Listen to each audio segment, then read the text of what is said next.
And so when you look at it here, many times we understand. The second thing is that we must understand the nature of our enslavement. Everyone who commits sin is a slave to sin. In verse 34 it says, what? It says that Jesus answered him and said, Verily, verily, I say unto you, whosoever committeth sin is a servant to sin. Then he goes on to say something even more striking. He says in verse 35, the servant abideth not in the house forever, but the Son abideth forever. I don't know about you. I'm like Tony this morning. I don't want to get what I deserve. I want mercy. Because if I get what I deserve, then I'm going to tell you, friend, tonight I will get something that I do not want.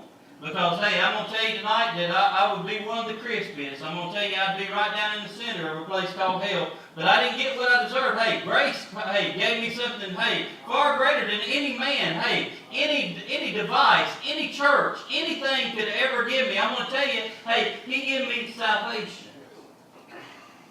Everyone who commits that sin, what does it say in 34, is a servant of it, a slave to it. What are some of the first things that we often say when it comes to sin? We say, I've got this, it's my business, I've got it all figured out, I've got everything under control. Man, I've said it, and you said it to your parents too as well. Remember, when you were growing up, and remember how we likened this morning to what goes on when we're a child? Sin's bondage is often deceptive. People don't even realize that they're enslaved to that sin. And remember, we're not mere physical beings, but also we're emotional and we're spiritual. And I'm going to tell you, when you look at it, we may be spiritual beings, but I'm going to tell you, you don't believe that, in a relationship, if you're married, you don't believe emotions come in to bear. I'm going to tell you, an emotional thing is a woman. Now, if you deny that, the author's right here. You can get right up to start, because I'm going to tell you, they're emotional. They have feelings, right? And if I treat mine as if she has no feelings, and if I say, and I don't worry about, and I take no care or no thought of which direction, she's going or I'm going, and I don't pay her any attention, then what do you think that marriage, is it going to end successfully? No. Learn to duck. Amen. Plates, saucers, amen. That's where UFO came from, ain't it? So when you look, it's important. Because why? Until we are free inside, now hear me on this, until we're free inside, we aren't really free. Now think about that.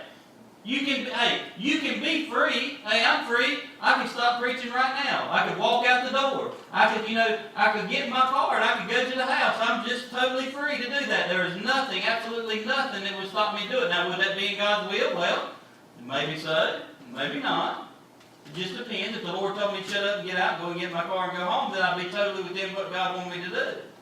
But when you look at it here, it's important because we're free. But it's more than just being free on the outside, because, I know some people that are free on the outside, but, they're inside, they are in bondage. You don't believe it? Because emotionally, think about it, they're hemmed up. They've got all these things going on. There's all, you think about it, habitual habits, feelings of inferiority, feelings of fear, feelings of anxiety. You think about it, and the devil, these are his tactics. That's what he's trying to beat us down with. Fear even of the past. Don't you want, you want to know one that'll show you the past? Man, the devil likes to throw up the mirror, don't he? And he likes to make you look into it and remind you of the things that went on, but in the past. When you look, it's important. Until we're free on the inside, we aren't truly free. And the only one that can set us free on the inside is Christ. Now, when we get in here, here's where we started and where we was kind of leaving off this morning. Think about the devil and how he often keeps us in bondage with the same things. You remember when I said that? It's the same things over and over and over. Since the beginning of time, what has it been? It's been the same thing. Eve, what did she do? She held up the fruit, Doug, and she's still up there. Amen. She looks a little different. Her tactics might be, slightly different, but it's all the same. Do you think she just throwed up some rotten piece of fruit so they come over here? No. And who beguiled her first? Because he got her to do what? To doubt God. That's the number one sin. First thing he did, will you surely die?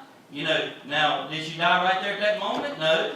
But hey, because of what she did in partaking of that fruit, hey, it says that she gave her husband, he did eat, and because of that, what? It says, because of that first Adam, what? Sin passed into all men. When you look there, it's important. Because many times, until, when you think about it, the devil often uses us and bounds us with the same thing. Very often it's our past. He uses to hold us back. Many make excuses of why I can't continue. Now you think about it. And they'll use even the pastor. Pastor, number one excuse. They'll say, well, you don't know what he told me or what he did or how he was treated. And then we'll do that across the pew. Amen. It'll happen even, well, you don't know what he said or she said or they said. It's always they. Who is they anyway? You ever thought about, they always come to the pastor and say, well, they have been talking. Who is they? Yeah, they never are. But when you look at it, think about this. Once we realize that we aren't strong enough and we can't continue on our own, we take the first step in the right direction. Because when we make excuse, we can't continue to the future. Think about this. One real reason is that we're not strong enough. And once we realize that we're not strong enough, then what? What comes from that? Then we can move on, because it's from that point that we have the ability, what did he say? To trust in a holy and righteous God. He said, verily, verily, I say unto you that whosoever committeth sin is a servant of sin. But the servant abideth not in the house forever, but the Son abideth forever. And then he says, if the Son therefore shall make you, notice, he didn't say, he said to make you free. You see, there's a difference. You think about even Christ, and that's why when you think about even this translation, you think, I remember that even going, and I'm not, don't think I'm getting all legalist on you. I'm not, going to go down just Jonathan knows the King James version versus everything else. That is really oftentimes blown way out of proportion. But you take even the NIV as opposed to the King James here. When you look at it, it's very important. Even when it's talking about angels in the book of Hebrews, in the very first chapter, what did it say? It says that he was becoming better. Well, hey, if he can become better, then that's a big difference in being made better, ain't it? You know why, Christ is above the angels? You know why Christ is above the prophets? You know why Christ is above everything and upholds everything by the word of his power? Because he was made that way.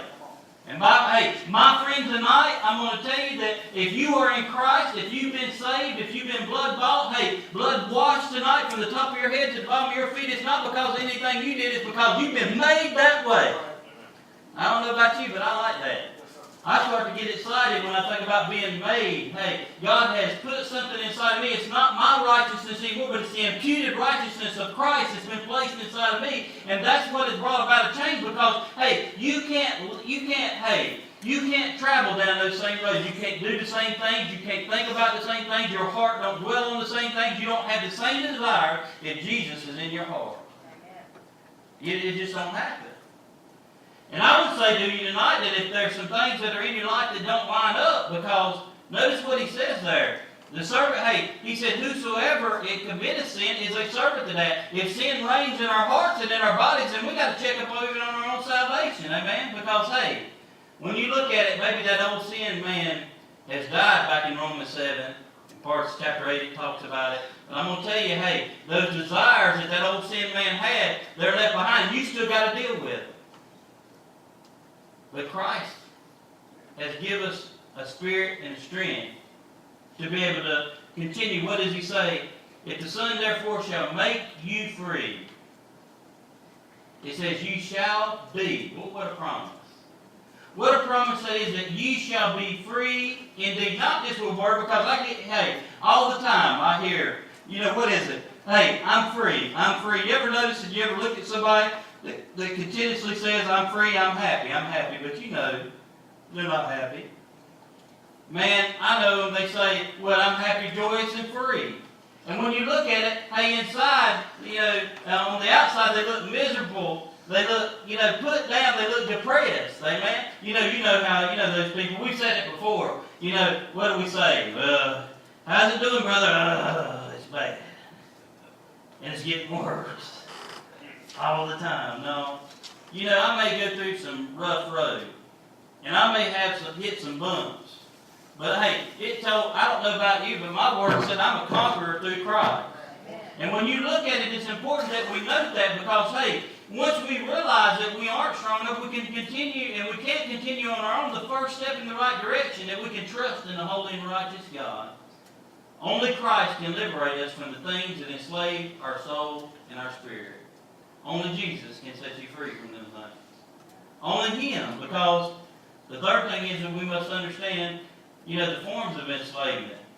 When you look at it, people are trapped by what? Addictions, unhealthy relationships, unforgiveness. Hey, you think about it, work, destructive ideas, countless other things. There's so many other things that you could just throw into the mix there. And if anything is controlling you outside of Christ, you remember we've set it up on the throne, then we're in trouble. So what do? In 5, we must recognize the reality of our condition. The first thing is we must see ourselves. If you look back here when Jesus challenged them, what did He say? He said, you shall know the truth, and the truth shall make you free. What makes us free? The truth. You want to know what that is? It's this right here. You say, well, Pastor, how can I know that? And I'm not talking about just the words. Me and the brother was talking about that coming down the road tonight. I'm not talking about just knowing it, because if I memorize it and I knew every word in it, but it didn't come alive inside of me, then hey, it's going to do me absolutely no good. That's just like, some of those lessons I think that I've been taught down through the years by my grandfather. I love him very much. I posted a picture of him online today for Father's Day because he's the man that raised me. But every lesson that he taught me, I didn't learn. Because why? He would say, stay away from her. Don't go that direction. Hey, you better watch out or you're going to get in trouble. What happened? I was like, you don't know nothing. I got this under control. Just like I was talking about earlier. Don't worry about it. Don't bother me. But boy, you let something go wrong and let me get in trouble. Who do you think the first man I'm going to call is? Hey, Pop, I need help. Amen. And a lot of times, we find ourselves in that same thing. In a theological sense, think about it. Just knowing the word's not enough. Just knowing the name of Jesus ain't enough. You got to know Him on a personal level. Do you want to go to heaven just saying, I know who Jesus is. I remember Him.